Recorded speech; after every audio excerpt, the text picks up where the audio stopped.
उनमें दो ग्रुप ऐसे हैं जो मनुष्य गुरुओं से प्रभावित उतना नहीं होते। जब भगवान आता है तब खास कर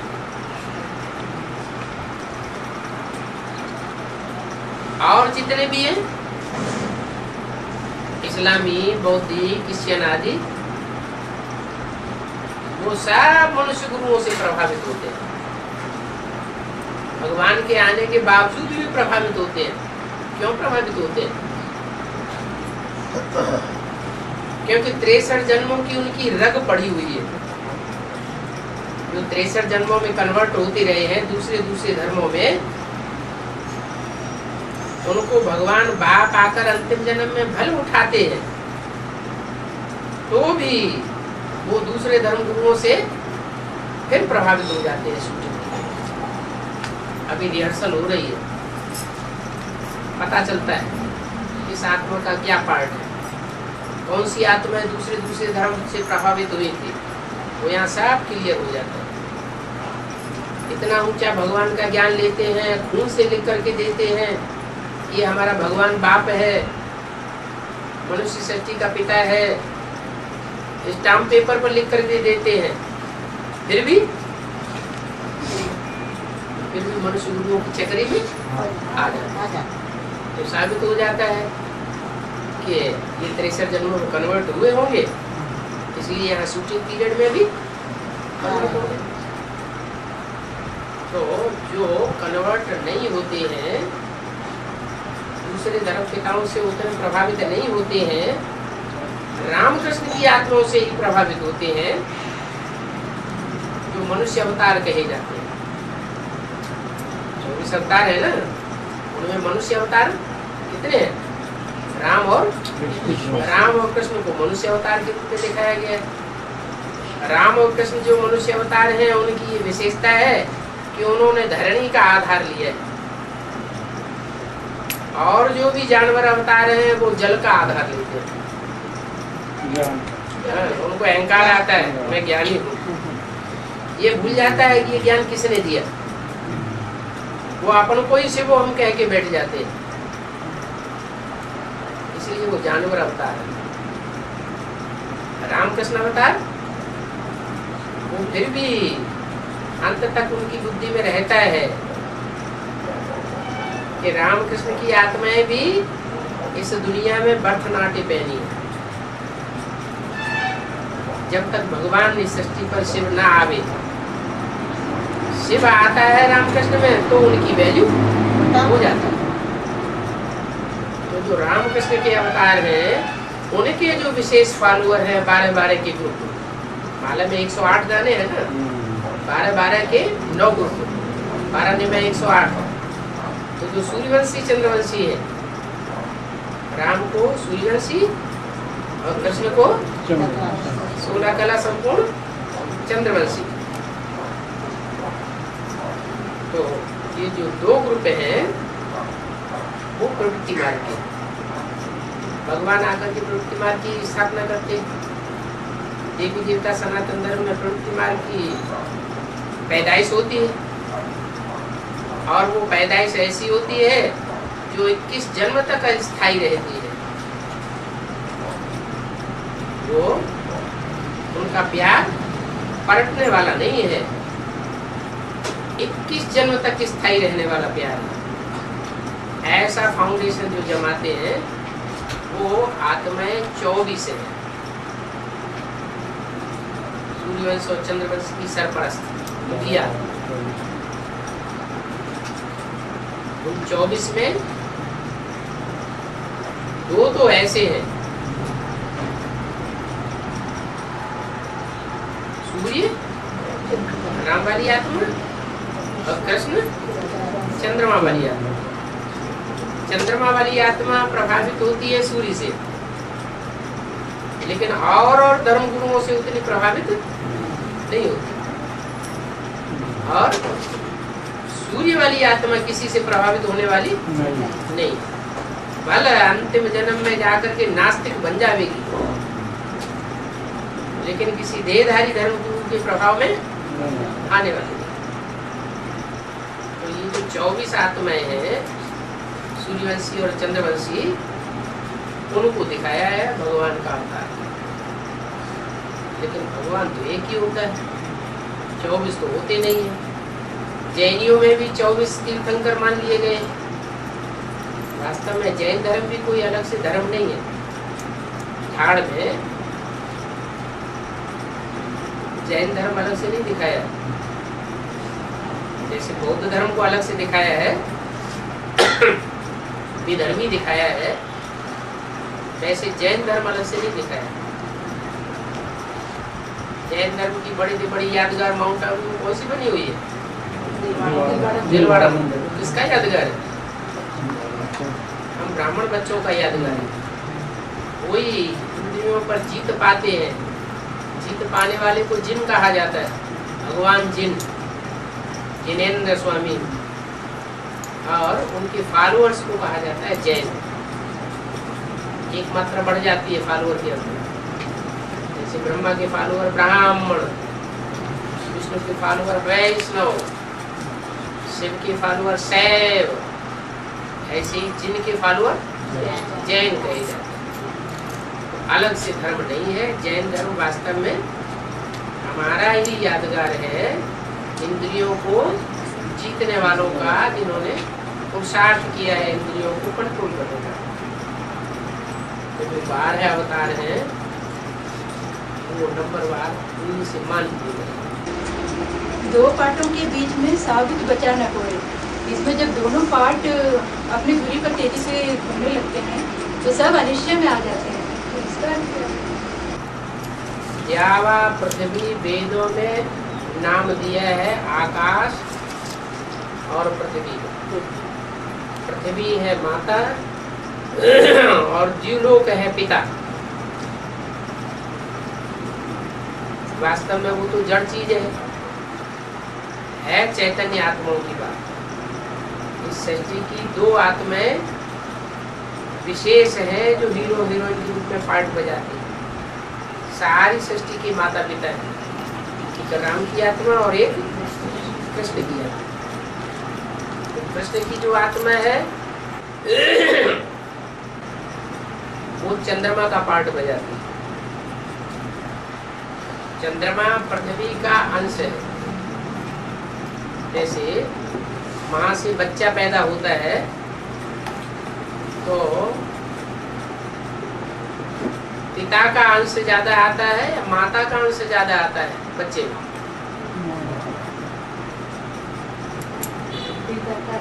है? पिता का तो सिर्फ बीज मात्र है, लेकिन जो शरीर तैयार होता है उसमें ज्यादा अंश खून है, मज्जा है, हड्डी है, वो कहाँ से बनते हैं? माता से बनती है। तो ऐसे ही ये जो पृथ्वी है, जब आखिरी विनाश होता है दुनिया का तो पृथ्वी एक आग का गोला जैसा बन जाती है। सारी पृथ्वी पर जगह जगह भूकंप आते हैं।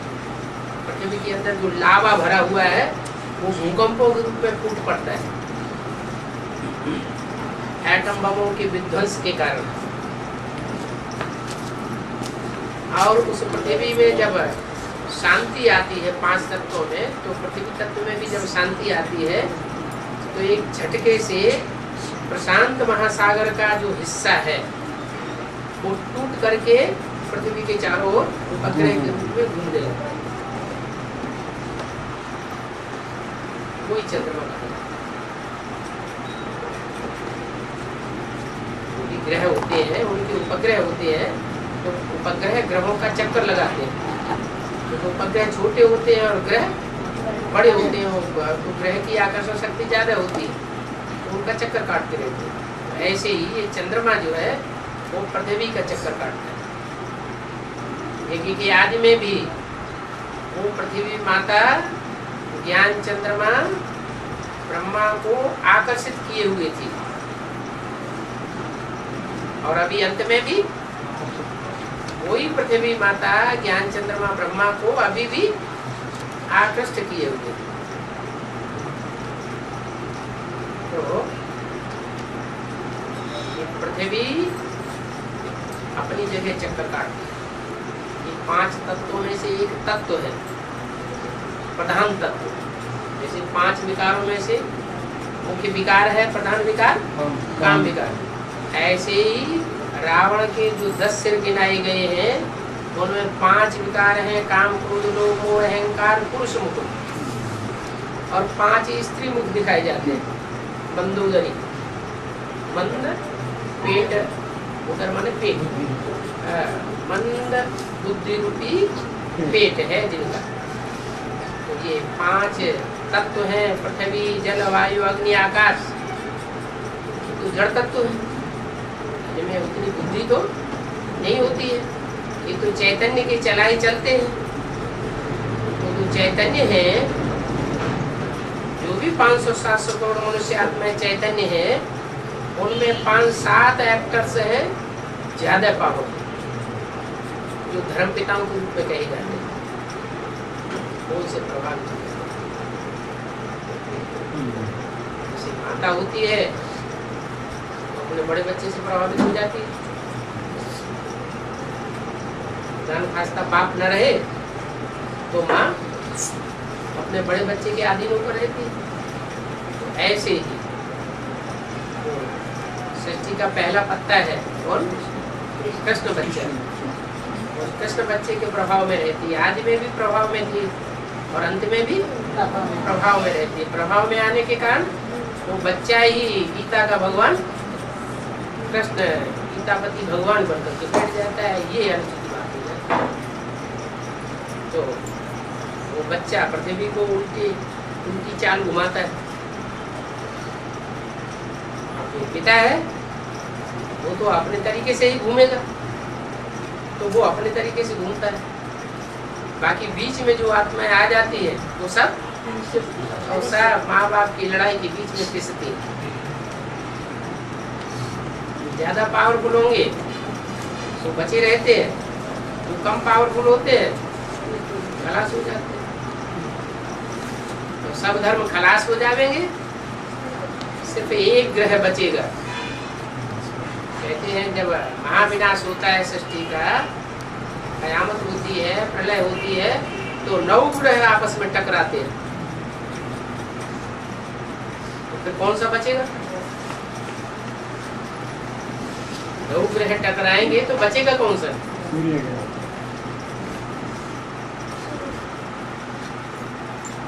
सूर्य तो नक्षत्र है, ग्रह नहीं है। तो सबको प्रकाश देने वाला है, शिव है। वास्तव में 9 लाख सितारों को भी रोशनी देने वाला सूर्य है, चंद्रमा को भी रोशनी देने वाला सूर्य है, पृथ्वी को भी रोशनी देने वाला सूर्य है। तो वो तो शिव बाबा की बात हो गई। वास्तव में जो 9 ग्रहों में सबसे बड़ा ग्रह है बृहस्पति, बृहस्पति, पतियों का पति, बृहस्पति, सारी मनुष्य सृष्टि की झाड़ का बाप, पति। वो बहुत बड़ा है और ग्रहों के मुकाबले। नक्शे में 9 ग्रहों का चित्र दिखाया जाता है, उनमें बृहस्पति की तो कई गुना आकार है। तो सब ग्रह जब आपस में देह अहंकार में आकर के टकराएंगे तो फिर कौन सा बचेगा? बृहस्पति बचता है और बाकी सब खलास। इसलिए शास्त्रों में लिखा हुआ है बृहस्पति है देवताओं का गुरु। वास्तव में वही बाप है, वही टीचर है, वही गुरु। तो जब विनाश होगा तो पृथ्वी और लोग माने जो सदैव प्रकाशित रहने वाला लोग, सन्यासियों ने तो उसको ब्रह्मलोक नाम दे दिया, परम ब्रह्म नाम दे दिया। वास्तव में है शिव की बात। शिव जो है वो पिता, वो अपनी चक्की पे सीधा घूमता है और उसके चक्र को कोई रोक नहीं सकता। और पृथ्वी को जो बच्चे हैं वो अपने तरीके से चलाते हैं। पृथ्वी की धुरी है दिल्ली। दिल्ली ही एक दुनिया के अंदर एक ऐसा शहर है, एक ऐसी राजधानी है दुनिया की जिस पर सब धर्म वालों ने राज्य किया। दिल्ली सबकी माता है। कोई धर्म ऐसा नहीं है जिसने दिल्ली के ऊपर राज्य न किया हो। जैसे आजकल माताओं की हालत होती है ना, खासका पिता न रहे तो माता के ऊपर बच्चे नंबरवार कंट्रोल करते हैं। ऐसे ही है, जैसे पृथ्वी को भोगने वाले टाइम टू टाइम मनुष्य आत्माएं भी, और उनकी राजधानी रही है दिल्ली। तो दिल्ली हो गई सबकी माता, क्या जगत माता, सारे जगत की माता है। सब ने उसकी गोद में पालना ली है दिल्ली राजधानी में। सबके कंट्रोल में आ जाती है। आज भी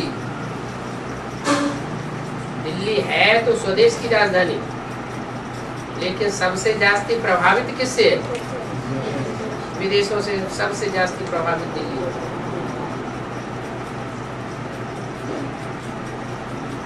विधर्मी आत्माएं, विदेशी आत्माएं और दिल्ली को प्रभावित कर लेती है, अपनी प्रजा बना के रखती है। उनमें मुखिया है स्वदेशी आत्मा, ब्रह्मा की। जैसे यज्ञ की आदि में ब्रह्मा की सूर्य सब विधर्मियों से प्रभावित हो गई थी। सिर्फ सूर्यवंशी चले गए और बाकी सब दूसरे वंश के साथ यज्ञ में रह गए। आज भी है ऐसे ही। एडवांस पार्टी में सूर्यवंशी आत्माएं एक तरफ हो जाती थी जब राजधानी स्थापन होने की बात आती है, और बाकी सब दूसरे वंश की आत्माएं ब्रह्मा की तरफ, और ब्रह्मा का जो आधार है जगदम्बा दिल्ली, उसकी तरफ आकर्षित हो जाती है। ज्ञान होता है बुद्धि में, ऐसे नहीं ज्ञान नहीं होता है, लेकिन ज्ञान होने के बावजूद भी न चाहते हुए फिर भी उधर आकर्षित हो जाते। तो रिजल्ट क्या निकलता है? अंत में जो राजधानी प्रत्यक्ष होती है संसार के सामने सूर्यवंशियों की, उसमें और धर्म वाली आत्माएं सब मात खा जाती है और सूर्यवंश के थोड़े से बच्चे बचते हैं, छोटी राजधानी हो जाती है। बाद में उसका विस्तार होता है। इसलिए होता है कि ये माता पिता उनका चक्र ऐसा है, दो पार्टनर के बीच में साबुत बचाना कोई। तो फिर सूर्यवंशी कैसे बच गए?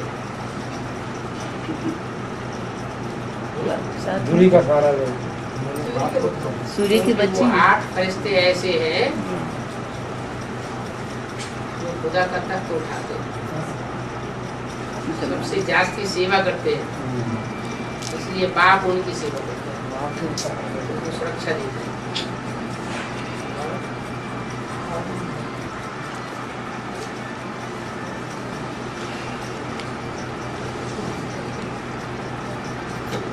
ध्यान में बाबा दिखाया गया है, शंकर के साथ में सब आत्मा ऊपर जा रहे हैं। और 2018 में सबसे पहले कंचन का है प्रजापिता वाली आत्मा में शंकर के बने। जो भी बीज रूप आत्माओं के मुखिया हैं, हाँ जी, उनमें सारी दुनिया समाई हुई है। वो सारी दुनिया के पूर्वज हैं। बीज रूप आत्माओं में जो भी 4.5 लाख बीज रूप है ना, उन बीज रूपों के मुखिया कितने हैं? सबसे बड़े मुखिया जिन्हें पूर्वज कहा जाता है 8। उसमें जैसे सारी दुनिया समाई हुई है, तो उस समय की वो अव्यक्त स्टेज की बात है। ये उस अव्यक्त स्टेज में आत्माएं सब ऊपर जा रही है।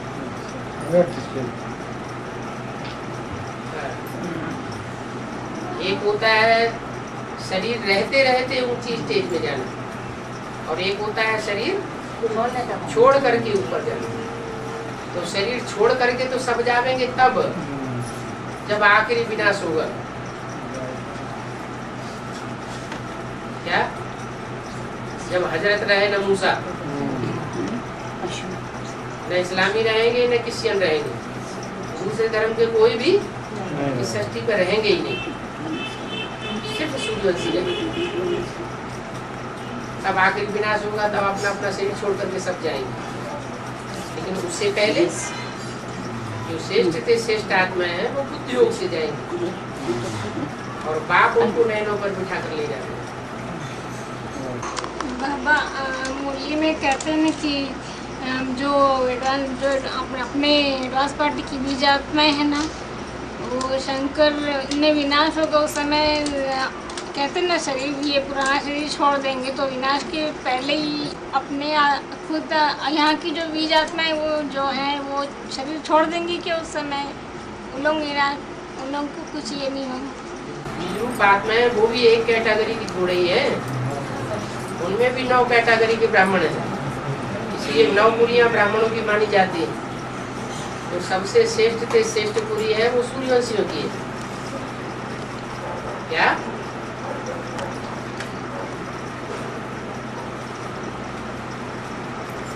काश्यप गोत्र कहा जाता है। काशी माना याद का तेज, इससे बनती है काशी नगरी। तो याद का तेज पीने वालों की पुत्र है कश्यप, कश्यप गोत्र वाले। वो श्रेष्ठ आत्मा है, वो बुद्धि योग से ऊपर जाने वाली है। और बाकी सब चंद्रवंश से लेकर के इस्लामी, बौद्धी, क्रिश्चियन, ये सब इनको शरीर छोड़ना पड़ेगा, क्योंकि इनका छिलका जल्दी नहीं उतरता देहभान का।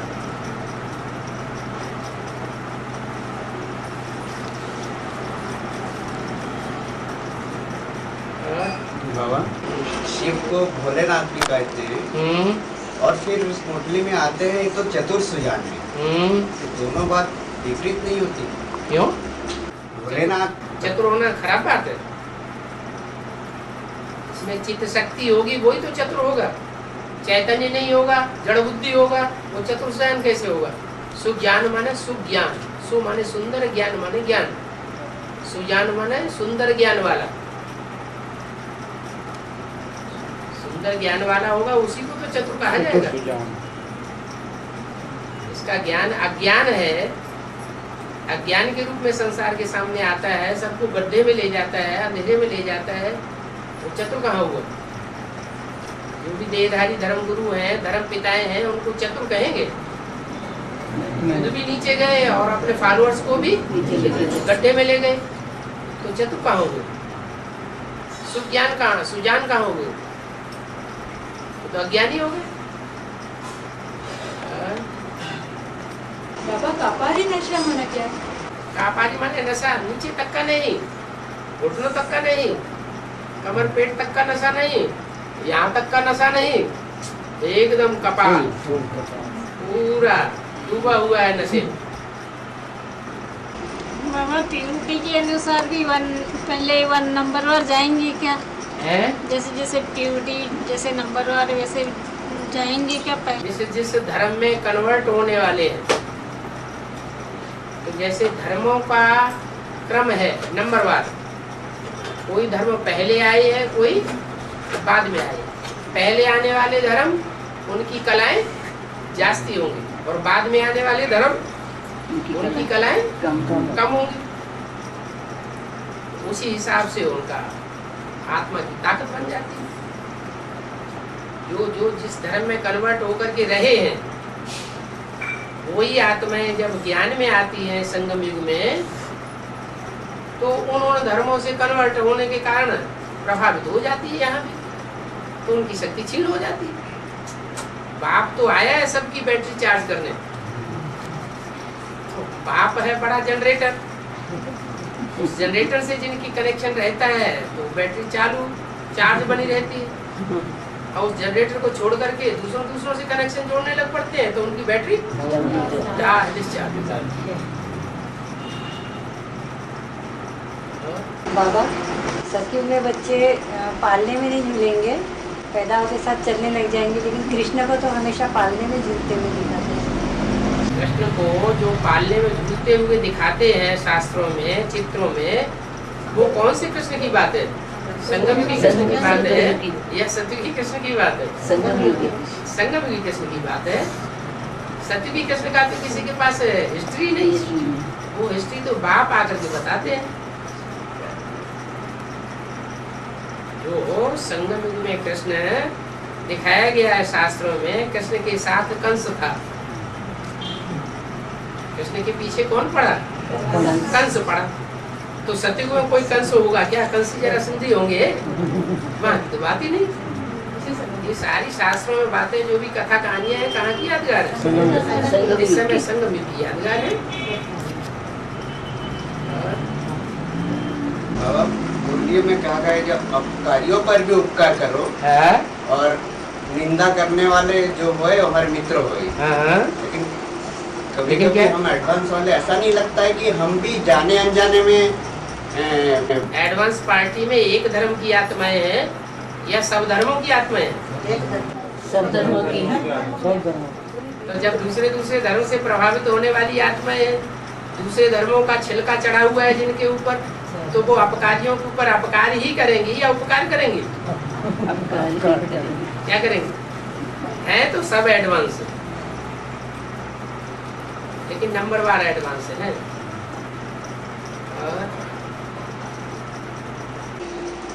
बाबा, एड़ी चोटी का पुरुषार्थ माना क्या? एड़ी कहते हैं पाँव का सबसे निचला अंग, और चोटी कहते हैं सबसे ऊंचा अंग। माने सारे शरीर के कोई भी अंग ऐसा न रह जाए जिससे पुरुषार्थ जो पुरुषार्थ में सहयोगी न बने। उसको कहते हैं एड़ी से लेकर चोटी तक का पुरुषार्थ। हड्डी हड्डी स्वाहा कर दी ईश्वरीय सेवन।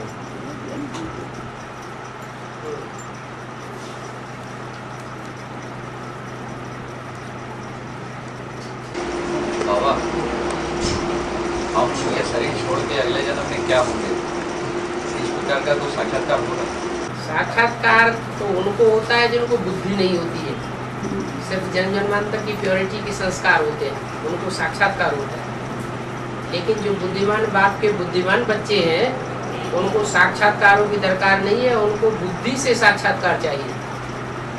बुद्धि से यहाँ फैसला होना चाहिए कि हमारी आत्मा 84 जन्मों में क्या क्या पार्ट में जाएगी, वो यहाँ पता लगना चाहिए ज्ञान के आधार पर। बाबा, ये अनुभव होगा आपको। रामकृष्ण की आत्माओं को अपना अनुभव होता है यहाँ संगम युग में कि मैं राम की आत्मा हूँ, मैं कृष्ण की आत्मा हूँ? नहीं अनुभव होता है। यहाँ संगम युग में अनुभव नहीं होता है। कृष्ण की आत्मा वो तो माँ का पाठ बजाने वाली है, भावनावादी है, तो उनको साक्षात्कार के आधार पर अनुभव होता है। उनको साक्षात्कार हुआ और पक्का निश्चय बैठ गया, मैं कृष्ण की आत्मा हूँ, सत्य में जन्म लूंगा। राम की आत्मा यज्ञ के आदि में पूरा ज्ञान नहीं था, इसलिए टूट पड़ी, क्योंकि बुद्धिवादी आत्मा है, तीसरा नेत्र है। कृष्ण की आत्मा ब्रह्मा का पाठ बजाती, बड़ी माँ का, और राम की आत्मा राम बाप को कहा जाता है, वो शंकर का पाठ बजाती है। शंकर को सारी सृष्टि का जगतम पितरम कहा जाता है, जगत का बाप कहा जाता है। तो वो बाप बुद्धिमान होता है और माँ भावनावादी होती है। तो उन्होंने साक्षात्कार के आधार पर निश्चय किया, और राम वाली आत्मा साक्षात्कार तो हुआ ही नहीं था उन्हें एक ही आदमी, और ज्ञान पूरा था नहीं, ज्ञान खोला ही नहीं था। 18 साल की मुरलियां तो बाद में चली, तो एक ही छोड़ करके चले गए। दोबारा जब जन्म लेकर के आते हैं, 18 साल की पूरी मुरलियों का पूरा गीता ज्ञान सामने आ जाता है, तो बुद्धि खुल जाती। फिर ज्ञान के आधार पर बाबा के महावाक्यों के आधार पर हर आत्मा के अनेक जन्मों के रहस्य उल्लंघन शुरू हो जाते हैं। इसलिए बाबा कहते हैं कि तुम सब बच्चे आत्मा रूपी एक्टर हो। रंगमंच पर एक्ट बजाने वाला एक्टर अगर अपने पार्ट को न जाने तो उसको कहेंगे बेवकूफ एक्टर। तो हम अभी सब क्या है? बेवकूफ एक्टर। होशियार एक्टर कब बनेंगे? जब ज्ञान पूरा हप कर ले। ज्ञान बाप ने दिया है, उस ज्ञान की गहराई को अच्छी तरह से हजम कर ले तो हमारा पार्ट अनेक जन्मों का खुलने लगे। हमें अनुभव होगा कि हमारा ये पार्ट। बाबा बीज आत्माएं जो है ना, 84 जन्म के बीज आत्माएं तो 84 जन्म तक ली ही हुई हैं, और 84 जन्म के अंत में जो संगम पर जो हम आत्माएं जो हैं उसकी 84 जन्म के बाद भी सुख में रहती हैं। इसका विषय सब कुछ समझाएंगे। 84 जन्म के बाद सुख में रहती है? नहीं कि 84 जन्म तो ले ये हैं, तभी बीज आत्माएं वो है ना। ठीक है, तो 84 जन्म लगातार सुख में थोड़ी रहती है? नहीं, संगम पर भी उनकी विशेषता है। संगम पर सुखी रहती है? संगम पर भी शूटिंग पीरियड में सदाकाल सुखी नहीं रहती है। ये तो ज्ञान की पराकाष्ठा के ऊपर है। जिसमें जितनी ज्ञान की पराकाष्ठा होगी उतना अपने को सुखी महसूस करेगा। ज्ञान की पराकाष्ठा नहीं है तो कोई थोड़ा सा महिमा नहीं करेगा, हमारी ग्लानि कर देगा तो भी दुखी हो जाएंगे। बीजरूप आत्माएं संगम युग में सदा सुखी नहीं रहती है। यहाँ जितना सुखी रहेंगी, सुख की शूटिंग करेंगी, उतना वहाँ भी जन्म जन्मांतर सुखी रहेंगे। और यहाँ जितना अपने को कंट्रोल नहीं कर पाएंगे, दुख के वाइब्रेशन में आ जाएंगे। बाबा ने तो कहा है दुख देना नहीं है, दुख लेना भी नहीं। लेकिन इतना तो कर लेते हैं कि दुख देते नहीं है, लेकिन दुख ले लेते हैं। तो ये भी तो अज्ञानता है ना। वो पॉइंट बुद्धि में से भूल जाता है कि ये हमको दुख क्यों मिल रहा है, ये व्यक्ति हमको क्यों दुखी कर रहा है। हमने तो इसको कोई जन्म, इस जन्म में कोई दुख नहीं दिया, फिर भी दुख दे रहा है। या ब्रह्मा बाबा को इन बच्चों ने, बिच्छू टिंडन जैसे बच्चों ने इतना दुख क्यों दिया जो प्राण पखेरु उनके उड़ गए, हार्ट फेल हो गया, तो दुखी हो जाते कि ब्रह्मा ही बाबा को नहीं छोड़ा तो हमको कैसे छोड़ेंगे। उसमें ज्ञान का पॉइंट आता है।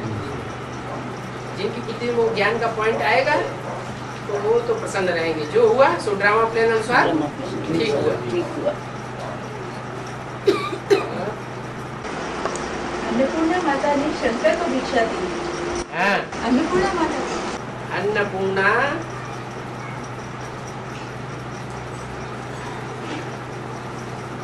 हमारा पेट है, स्थूल पेट, उसमें दो प्रकार की खुराक जाती है, एक पेय और एक पदार्थ अन्न। अन्न कहते हैं वेद की भाषा में याद को।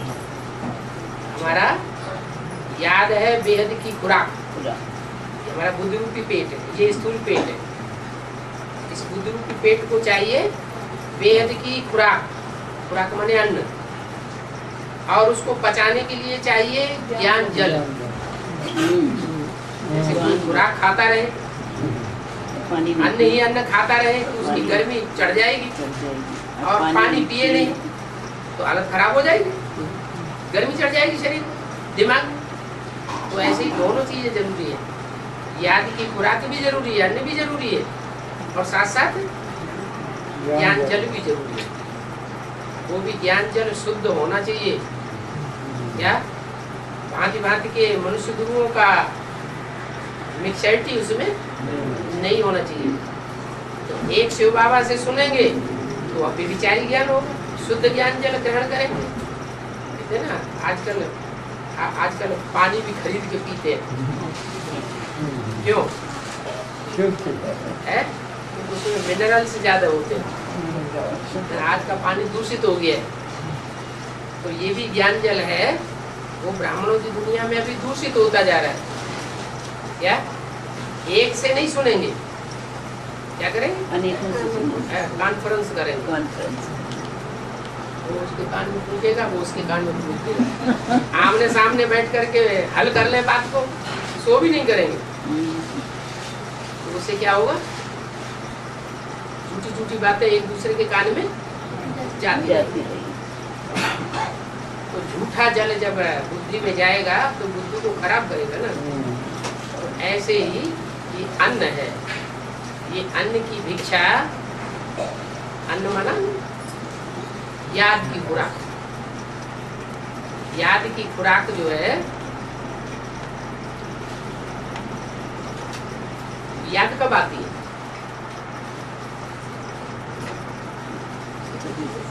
किसी से लगाव, किसी से किसी को प्राप्ति होती है तो याद आती है। प्राप्ति नहीं होगी, सुख की प्राप्ति होगी नहीं तो याद नहीं आएगी। तो शंकर जी की आत्मा जब बैगर बन जाती है तो सारे संसार में, जैसे सीढ़ी के चित्र में दिखाया है, आखिरी जन्म में ब्रह्मा खड़े हुए और राम की आत्मा पड़ी हुई है बैगर के रूप में कांटों की सैया पर। दो विदेशी उसको भीख दे रहे हैं, प्यार तो दे रहे हैं, लेकिन प्यार सच्चा प्यार, मन में राम बगल में छुरी, ऐसा प्यार है। तो प्यार की प्यास में वो बैगर भटकता है। तो कहीं कोई एक आत्मा ऐसी निकलती है जो उसको स्नेह का प्यार दे देती है, और वो भी दूसरों के खुश करने पर, अपनी ताकत से नहीं, दूसरी आत्माएं पुश करती है तो तैयार हो जाती है कि हाँ वो भिक्षा देनी चाहिए। तो याद की प्यार की भिक्षा मिल जाती है। किससे मिलती है? अन्नपूर्णा से।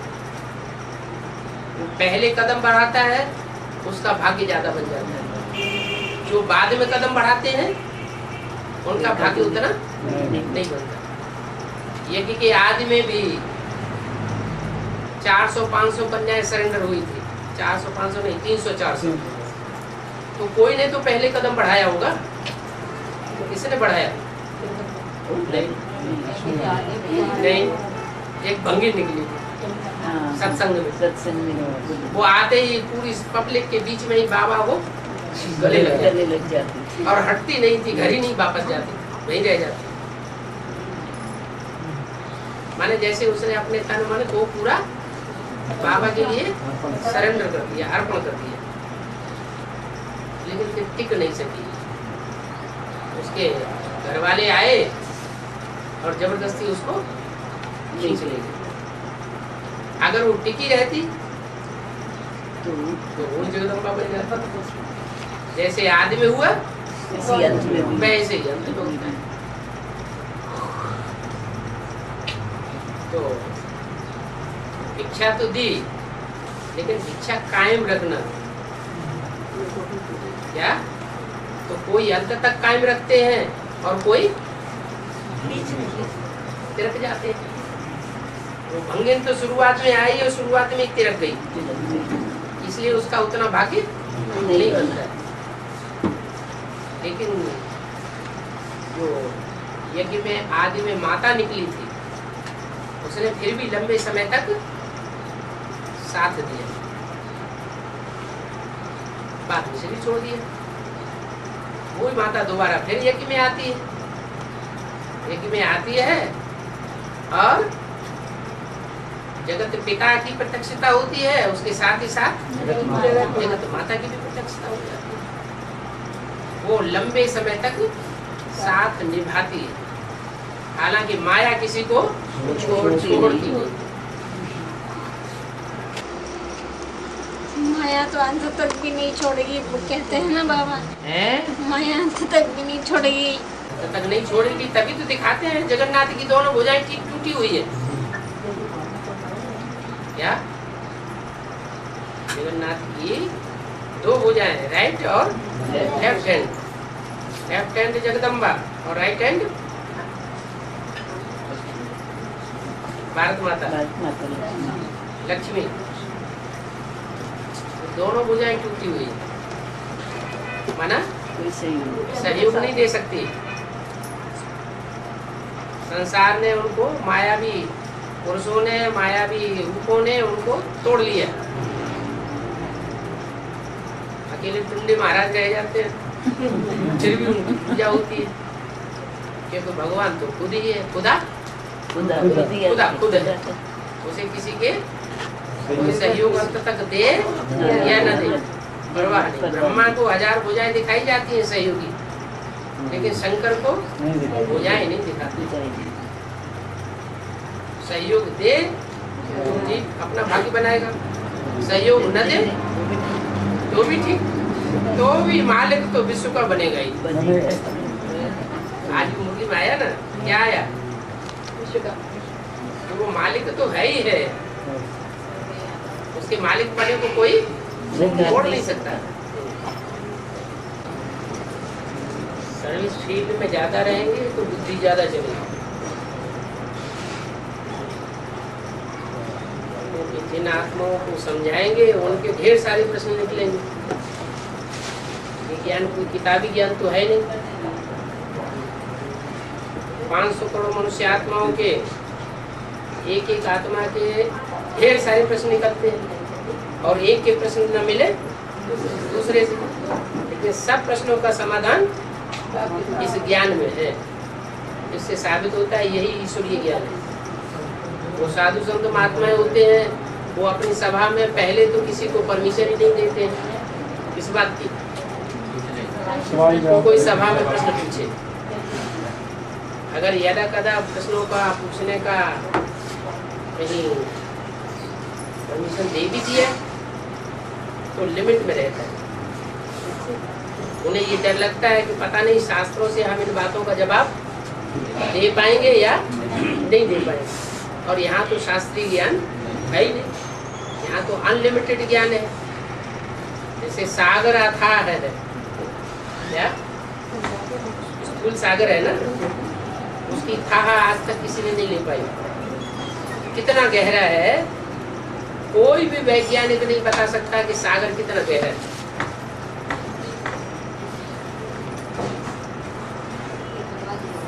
अच्छा ठीक है, ठीक, लेकिन समझ में नहीं आएगा ये बनवा देने से है। इसमें शंकर जी का चित्र दिखाया है, लेकिन बहुत छोटा दिखा दिया है। ऐसा दिखाई पड़ता है जैसे सांप बैठा हुआ उसमें।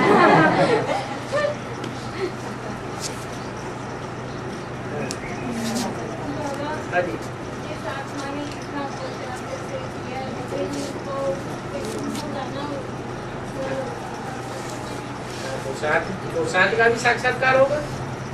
तुमने इतना पुरुषार्थ किया, तुमने इतना पुरुषार्थ किया है, भगवान पुरुषार्थ का साक्षात्कार भी होगा। पापों का भी साक्षात्कार होगा कि ज्ञान में आने के बाद तुमने इतने इतने पाप किए, 100 गुना पूजा चढ़ाया। बाबा हाँ जी, जिस आत्मा ने जितना पुरुषार्थ जैसे किया है वैसे ही उसको प्रत्यक्ष होगा ना, ऐसा सत्युग में भी पुरुषार्थ का भी साक्षात्कार होगा। तुमने इतना पुरुषार्थ किया, तुमने इतना पुरुषार्थ किया। नंबर 1 आत्मा है, नंबर 1 भगवान पुरुषार्थ का साक्षात्कार भी होगा। पापों का भी साक्षात्कार होगा कि ज्ञान में आने के बाद तुमने इतने इतने पाप किए, 100 गुना पूजा चढ़ाया।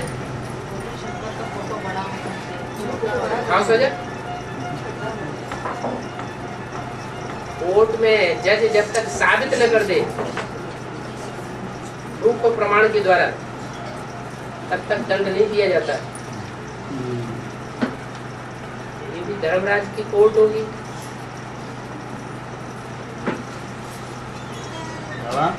बच्चे जो निश्चय और अनिश्चय में बार बार आते जाते हैं, हाँ जी, इसमें बच्चों के साथ साथ बाबा का भी तो हाथ है कुछ। निश्चय अनिश्चय में लाने का। बाबा ने ऐसे ड्रामा बनाते हैं। बाबा बनाता है ड्रामा? बच्चे बनाते हैं, लेकिन बाबा का भी तो कुछ हाथ है ऐसे। बाबा ड्रामा बनाता है? बच्चे जो करते हैं वो ड्रामा बन जाते हैं। बच्चे जो करेंगे, अच्छा करेंगे तो अच्छा ड्रामा बनेगा, बुरा करेंगे, श्रीमत के बरखिलाफ करेंगे तो बुरा ड्रामा बनेगा। जैसे बेसिक में अच्छे अच्छे बच्चे भी हैं, उन लोग उसमें इतना निश्चय है कि इसमें समझ नहीं पाते हैं। तो किसके ऊपर निश्चय है उनको? जैसे ब्रह्मा बाप ने जो पाठ चलाई है, अरे उन पर निश्चय ज्यादा है। तो यहाँ उन लोग बोलते एक दो जगह पे वहाँ पे बाप कैसे आ सकते हैं इस प्रकार से। नहीं, बाबा का भी है, लेकिन निश्चय किसके ऊपर है? मरे हुए के ऊपर निश्चय है या जिंदा के ऊपर निश्चय है? उनको यही तो बुद्धि में नहीं आते हैं। तो ये चीज बाबा निश्चय माना जिसके ऊपर निश्चय है वो जैसे चलाए वैसे चले तो निश्चय, और जैसे चलाना चाहता है वैसे न चले तो कहेंगे अनिश्चय। निश्चय माना क्या? विश्वास माना क्या? निश्चय, विश्वास, श्रद्धा, इसका मतलब क्या है? इसका मतलब यही है जैसे चलाए वैसे चले तो निश्चय है, और कहे एक और करे दूसरा तो अपनी बुद्धि चलाई, मनमत चलाई, बाप के ऊपर निश्चय नहीं है, अभी तो मनमानी चाल चल रहा है। आप बताइए। कैसे भी करके बच्चे ही निश्चय अनिश्चय में आते हैं। बच्चे निश्चय अनिश्चय में इसलिए आते हैं कि बच्चों का हिसाब किताब आपस में एक दूसरे के साथ 63 जन्म बंद है। तो जहाँ जहाँ जिनके साथ हिसाब किताब बंधा है, जैसा जैसा भी अच्छा या बुरा, वो आत्माएं इस समय निश्चय की परीक्षाएं लेने के लिए आती है। शूटिंग पीरियड में रिहर्सल हो रही है, कोई माया बन करके आ जाती है, कोई रावण बन के आ जाता है। रावण बन के आता है, सीता को हरण कर लेता है, बुद्धि खराब कर देता है। माया रूपी स्त्री बन करके आती है तो पुरुष की बुद्धि खराब कर देती है। पदार्थों के रूप में माया आती है। हिसाब किताब तो बच्चों का है आपस में। बाप तो अच्छा ही करता है, बुरा करता है? बाप का तो मूल नाम एक ही है, शिव। वो तो हर बात में कल्याणकारी है। बाप का इसमें कोई हिस्सा नहीं है अनिश्चय पैदा करने में। अनिश्चय माया पैदा करती है या बाप पैदा करता है? माया। बाप तो ज्ञान सुनाता है, माया अज्ञान में लाती है। बाप कहता है बच्चे मैं आया हुआ हूँ, है, और माया कर क्या कर देती है? अरे बाप कहाँ से आ सकता है? ये हो ही नहीं सकता, बाप आया हुआ। तो माया और माया के सहयोगी रावण और रावण की भुजाएं, माया रावण कहा जाता है ना, तो उसकी भुजाएं वो हिलाती रहती है पकड़ पकड़ के। 63 जन्म का हिसाब तो हमारा ही बांधा हुआ है। वही माया जो है भगवान को हम दोष नहीं दे सकते, तो उसका भी कोई हिस्सा होगा ना अनिश्चय पैदा करने में। वही जो है उसमें बेसिक में ऐसा पकड़ के रखे हैं, एक आध दो ही छटपटा के फिर बाहर आते हैं, जो आत्मा उस समय ज्यादा प्रबल हो जाते हैं, इसलिए एक एक दोनों करके ही बाहर निकलते हैं। यही कारण है ना, फिर पकड़ में आ जाते हैं। फिर पकड़ में ऐसे ही वहां भी होता रहा होगा। हाँ, बाहर चले जाते कन्वर्ट हुए, किसी तरह आए और फिर चले गए।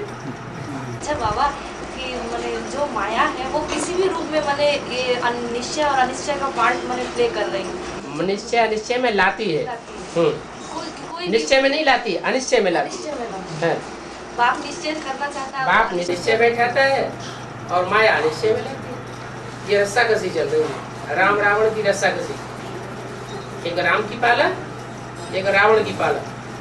रावण की पाला के महारथी अनिश्चय में ला रहे हैं और राम की पाला के महारथी निश्चय की ओर खींच रहे हैं। माया तो ये भी दिखाती है बाबा कि अरे तुम लोग क्या चाहते हैं, खाओ खाओ बोलते, क्या क्या बना के खिला खाने बोलते। और अब ये भी तो माया ही है ना, खिलाना भी तो माया ही है। खिलाना माया है? नहीं, जैसे कि कहीं जाने से अरे क्या नियम पे चलते हो, खाओ खाओ, अब ऐसे बोलते हैं। आकर्षित कराती ना माया लालच दिखाती है, पर वही तो माया हर सभी तरह से पेट खिलाने वाला भल कहता है खाओ खाओ, लेकिन खाने वाला अपने पेट के अनुसार खाए ना, है? माया की बात बताए। दूसरा अगर कोई कहता है ऐसा काम करो तो कोई जरूरी है करना, उतना ही करो जितना जरूरी है। शिव बाबा के गले में हमेशा सांप है? शिव बाबा के गले में सांप खतरनाक सांप पड़े रहते हैं। तो सांप कोई ह्यूमन सांप है या जानवर सांप है? ह्यूमन सांप है। तो शिव बाबा के गले में पैरे पड़े रहते हैं, हाथों में घुसे रहते हैं, आस्तीन के सांप कहे जाते हैं।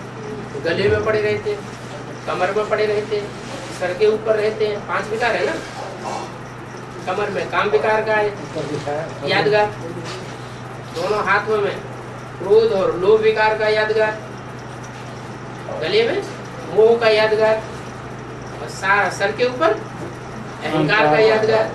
ये 5 सांप हैं, उनसे लिपट के रहते हैं, वो परवाह नहीं करते, आओ बच्चे आओ।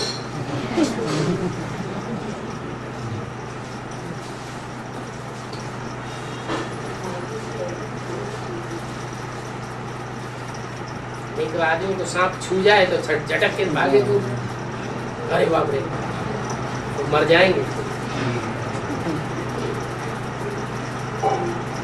यही तो प्रवृत्ति मार्ग की यादगार है। प्रवृत्ति मार्ग का सबसे बड़ा निर्वहन करने वाला शंकर को दिखाते हैं। कोई कैसा भी बच्चा है, गले का हार है,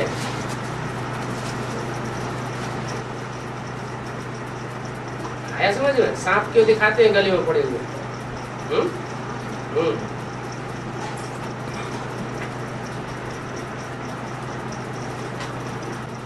नहीं बोले बंद।